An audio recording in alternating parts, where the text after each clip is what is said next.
There's this occasion, I think in 2013, there was this community that was in heavy crisis, such that a retired army personnel who was trying to speak to the young people that what you are doing is not good and it will bring serious evil upon the land. And it will amaze you that these young people heard this retired army officer and nailed him on a tree. And since he want to be the Jesus of the land, let him die for the land. So the Lord spoke to us that we should take a crusade there. It was a fearful journey to make. The pastors that we were to go together, all of them gave their word that they will come.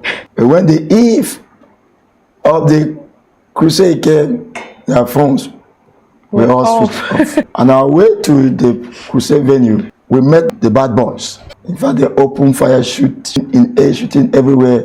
The last strand of faith we had left your bodies. But to God be the glory.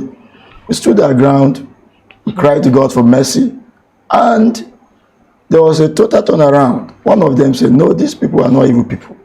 And he confessed that in all his oppression, he vowed not to encroach into the path of the great one. That is the path of God.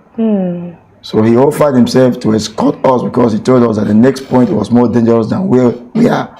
So he has escorted us to the next point, past the next point, and then allowed us to go. If you have ever heard a gunshot at close, you will know that gun is not a friendly thing to hear the sound. And the pastor who invited us to come and join them labor in that environment, we preached the first night. The next morning, he took an excuse that he wanted to go and see his mother-in-law. We didn't know that because of what we were preaching, with the boldness we were proclaiming, because we were giving terminologies, what to say, what not to say, so that the bad boys will not be offended and come after them. So he said he wanted to go and see his mother-in-law. I will never see him till the crusade ended. Fled. And after a while he said, we will preach and go, but he's there with the young people that will come after him. But to God be the glory. Before the crusade ended, peace was restored. Wow. The keeping of the troop of the bad guys was arrested. And once the guy was arrested, news went all over the landscape. And the people started coming back. In fact, two of the young people from that community decided to join themselves with us. Wow. We discouraged them. They said they must follow us. And they did follow us.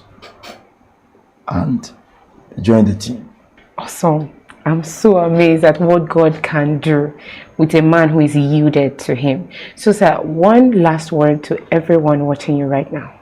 Well, all I can say is God is faithful.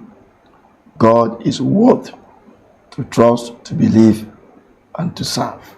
I also want you to know that God doesn't need anything from humans, because we read Psalm 50, verse 12. It says, everything that is in the world belongs to him. It's just an act of benevolence that God wants to extend to mankind, to include man into his agenda and his program by giving us the privilege to serve. So the call is a glorious call. It's a high call indeed, and it's an honorable thing to do. So you'll be receiving promptings to serve the Lord. Please do not hold back. In it, there is honor. In it, there is glory. In it, there is blessing. In it, there is inheritance. So if you are feeling a nudging of the call of God, please do not hold back. It will be the best thing that you can ever do for your life. Amen. God bless you.